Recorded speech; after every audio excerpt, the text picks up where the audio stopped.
নমস্কার বন্ধুরা, নতুন একটা ভিডিওতে স্বাগত। অন্নপূর্ণা যোজনার ফর্ম ফিল আপ অফলাইন এবং অনলাইনে দুই জায়গায় কিন্তু সমানভাবে হচ্ছে। যদি আপনারা অফলাইনে কাগজ জমা দিয়ে থাকেন, তাহলে সেই অফলাইনে জমা দেওয়ার ফর্ম বিডিও অফিসের মাধ্যমে বা পঞ্চায়েত অফিসের মাধ্যমে সেই ফর্মটি আপনার অনলাইনে অ্যাপ্লিকেশন হয়েছে কি না, অথবা নিজে যদি অনলাইনে অ্যাপ্লিকেশান করে থাকেন, আপনি যদি অ্যাপ্লিকেশান আইডিটা হারিয়ে ফেলেন, তাহলে কিন্তু সেই হারিয়ে ফেলা আইডিটা কিন্তু সহজেই বার করানো যাবে।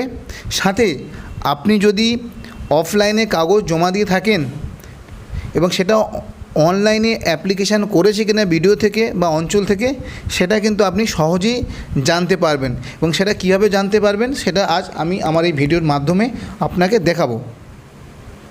সর্বপ্রথম আপনার ফোনে ক্রোম ব্রাউজারটিকে ওপেন করবেন। ওপেন করার পর ওখানে লিখবেন social registry.wb.gov.in, এন্টার করবেন। করার পর ঠিক এরকম একটা ইন্টারফেস আসবে, দুটো অপশান দেখতে পাবেন। ঠিক যে অপশানটা citizen and family log in বলে যে অপশানটা আপনি দেখতে পাচ্ছেন, ওই অপশানে অ্যাক্সেস সিটিজেন পোর্টাল বলে এই অপশানটাতে ক্লিক করবেন। ক্লিক করার পর ঠিক এরকম একটা ইন্টারফেস আসবে। আসার পর এখানে আপনাকে আপনার জেলা, মানে আপনি কোন জেলা থেকে বিলং করছেন সেটি, এবং আপনার আধার কার্ডে যে ফোন নাম্বারটা আছে সেইটাই দিয়ে নথিভুক্ত মোবাইল নাম্বার, মানে হচ্ছে আপনার আধার কার্ডে যে ফোন নাম্বারটা থাকবে সেটা দিয়ে কিন্তু লগ ইন করতে হবে। ডিস্ট্রিক্ট এবং যে মোবাইল নাম্বারটা আপনার আধার কার্ডে আছে সেটা দিয়ে দেওয়ার পরে ক্যাপচারটা দিয়ে এখানে রিকোয়েস্ট ওটিপি অপশানে ক্লিক করতে হবে।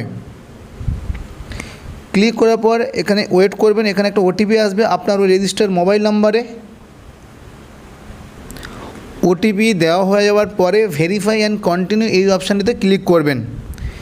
করার পরে ঠিক এরকম একটা ইন্টারফেস আসবে। যদি আপনার যে অফলাইনে আপনি ফর্মটা জমা দিয়েছিলেন,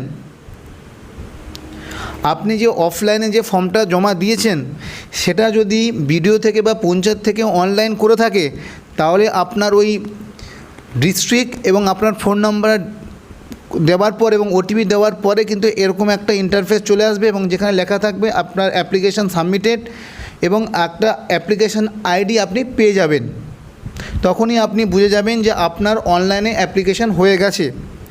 আর যারা ঘরে বসে নিজের মোবাইল থেকে অনলাইনে অ্যাপ্লিকেশান করেছিলেন কিন্তু কোনো কারণে আপনি সেই অ্যাপ্লিকেশান আইডিটা হারিয়ে ফেলেছেন, ঠিক একই রকমভাবে কিন্তু আপনি অনলাইন থেকে নিজের মোবাইল থেকে কিন্তু অ্যাপ্লিকেশান আইডিটা বের করে নিতে পারেন।